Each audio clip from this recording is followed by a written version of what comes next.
Hey, how's it going? Welcome back to another episode of Help, There's Plague Everywhere, Please It Won't Stop. Season 4 is now on Steam and it's coming out in a week on console. So, I'm doing the usual thing, we'll look at everything. This time I'm gonna go through all this stuff a bit more brief and then give my full thoughts on the season at the end of this video. Things are also gonna be a bit mixed up this time around to go with the theme of the season, I guess. You're not gonna believe this, but Hoxie's does in fact have new bugs. Say it ain't so. The Glyphid Stingtail is a new disruptive enemy that can grab and pull dwarves towards it, lining up for a little combo attack with its big old horns. It's a scary sounding fella, with all sorts of freaky growls and roars. Next we have a creature with a few more syllables, the Glyphid Septic Spreader. I guess the Glyphids took some inspiration from Driller's new arsenal, bringing their own septic discharge, to quote DRG directly, that's quite the phrase, septic discharge. This red substance hurts quite a bit, and it provides a new form of area denial. Feels like the little cousin of the Menace, and it has to be one of my favorite models for one of the Glyphids in the game. I really like the shades of green on this guy in particular. Though I doubt I'm gonna call him by his full name, it's kinda long. I've ended up calling him Goopers, and no, I don't mean the well-dressed detective fish. That guy's cool too though.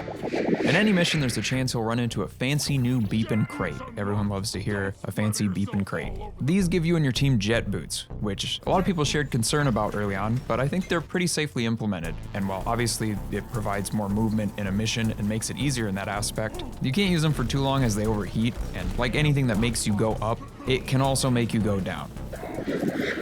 The plague has spread to more of Hoxie's finest breeders, bombers, spitters, and exploders, adding a bit more variety to plague-related missions and swarms, and it's definitely felt. Never really thought about adding a new breeder variant, but here it is, and it's a nasty guy full of worms. Nice to have some new enemies sprinkled into Rockpox interactions. Guess what? There's a giant moving disease rock. Yep, just a big rock moving around, spreading disease. I thought this was originally going to be a Corlock weed, but wicked sick and like sneezing everywhere or something. But I was completely wrong. Sorry about that one. But yeah, fighting the Corruptor's neat. I think it's pretty different from anything in the game previously, since you gotta use the cleaning tools on a moving enemy. He provides a decent threat, especially in solo. It's kind of brutal, but it's a new fight. You gotta get the hang of it. The real highlight though is the fact that somehow, somewhere, the community has decided that this guy is named Harold, and that's awesome.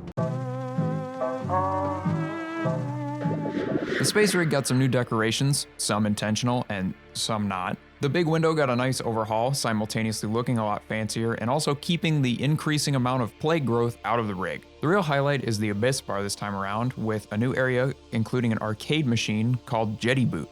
There's some funny voice lines there too, I like those. Jetty Boot? More like shitty boot. You can now copy and paste loadouts from one slot to another, making changes easier to make.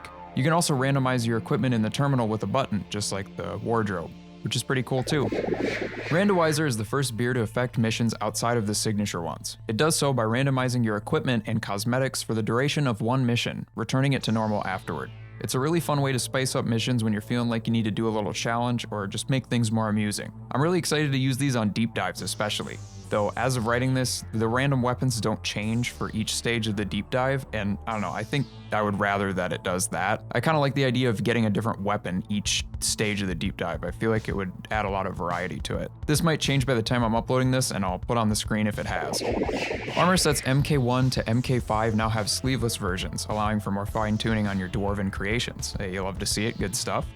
There are quite a few weapon changes, mostly on the Sabata, so we'll start with those. In Tier 3, there's a 2-fire burst upgrade now, which feels pretty beefy and fun, but you definitely have to aim well with it. Tier 5 is where most of the changes are, my favorite of which being neuro-corrosive bullets, adding synergy with the sludge pump, and that feels really nice. Blow-through rounds was also added as an option in Tier 5, and when you're not sludging it up, that's fine too.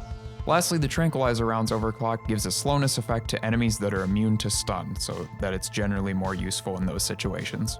There's also some overclock tweaks, including double barrel being better for the boomstick, Cryo Cannon Snowball got a buff, the Plasma Carbine's shield battery booster overclock got a buff, and Hurricane's plasma burster missiles are usable again, and it's super fun. I was having a blast with it in the experimental.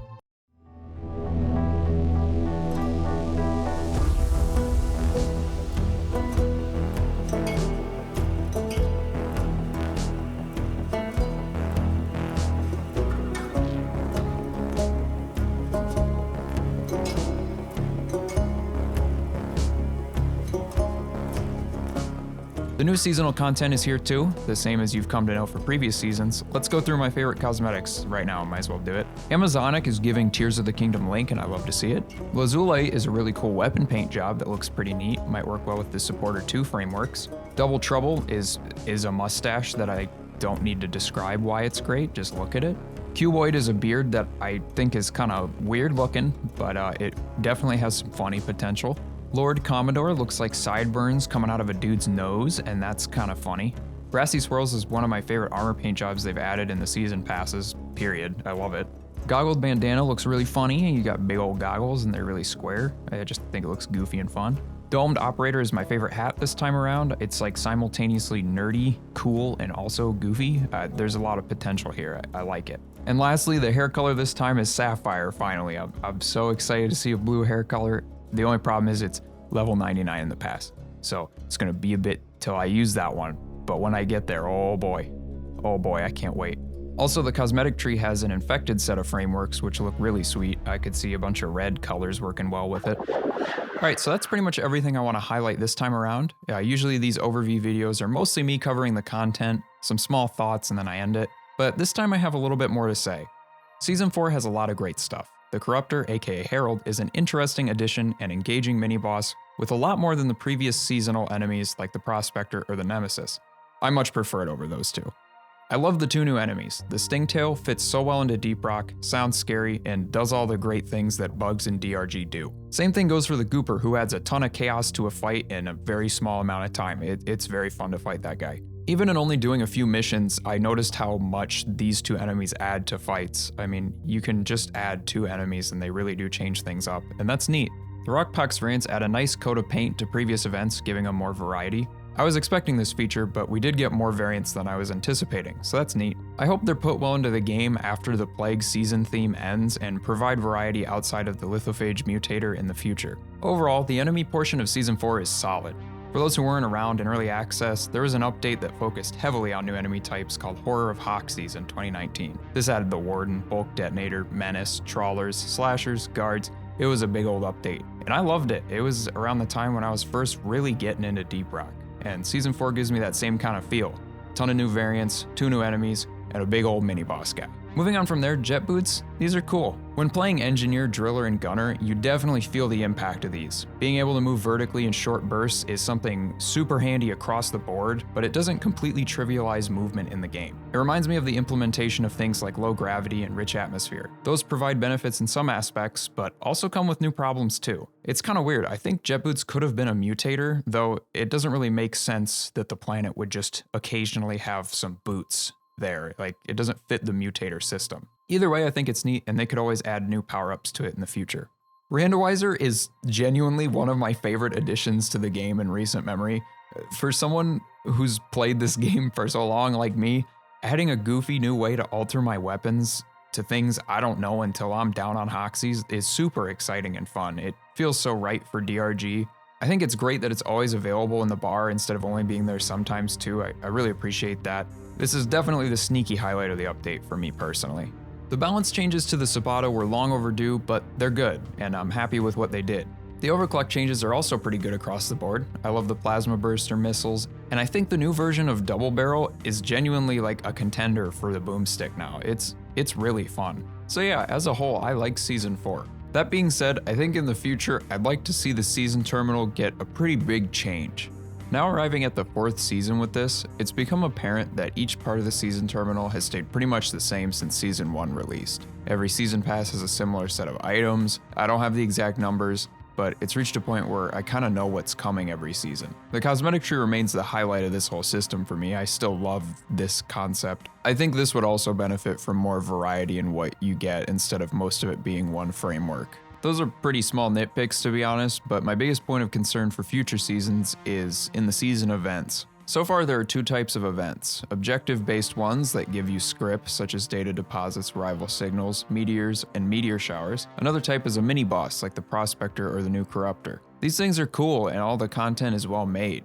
That being said, I think going forward I'd like to see this move in a different direction. These events are adding to a pool that already feels very diverse. We have Tyrant Wheats, Corruptors, Rival Signals, 4 different machine events, Prospectors, Nemesis, Data Deposits, Meteors, Meteor Showers, Crassus Detonators, Betsy, and hell, I might be forgetting some at this point. That's great, but these things don't happen in every mission. In fact, they can be quite rare. Since Season 3 started, I've seen 2 Rival Signal events, maybe 1 Data Deposit, I'm not really sure, and 2 Nemesis Encounters. I'm level 240 in Season 3. These events are pouring content into an area of the game that rarely takes advantage of it, especially in the case of deep dives, which I don't even think spawns a lot of them. To clarify, I'm not saying random events should be more common. These should be uncommon. It just doesn't really make sense to continue making these when new mission types, biomes, and deep dive objectives would add vastly more content to every single play session instead of, something that only slightly altered my game over months of playing it. Also, I think it's worth mentioning that season challenges haven't really changed much either.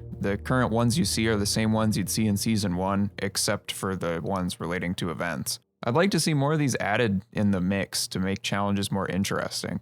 Weapon-specific ones would be cool as long as it made sure the player has that weapon unlocked. Maybe there could be one for doing the deep dive that's once a week, so the deep dives provide more season progress than they currently do. For a little chaos in the mix, you could even have one where you have to drink a randomizer for a mission. I feel like Season 1 set in stone what a season has to be. Moving forward, I want to see script just the way to reward you for doing the highlight features of the update instead of completing the random chance events and missions. Then you could divert more resources and time to building out features that would add more to the game once the season's over.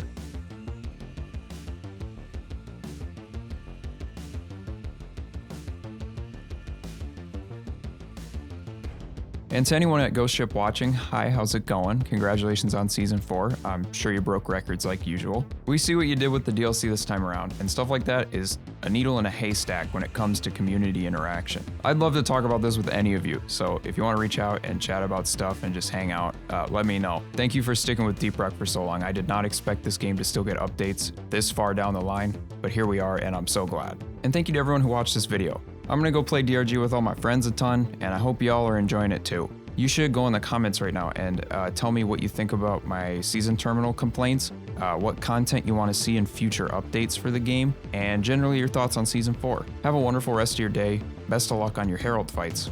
Rock and Stone.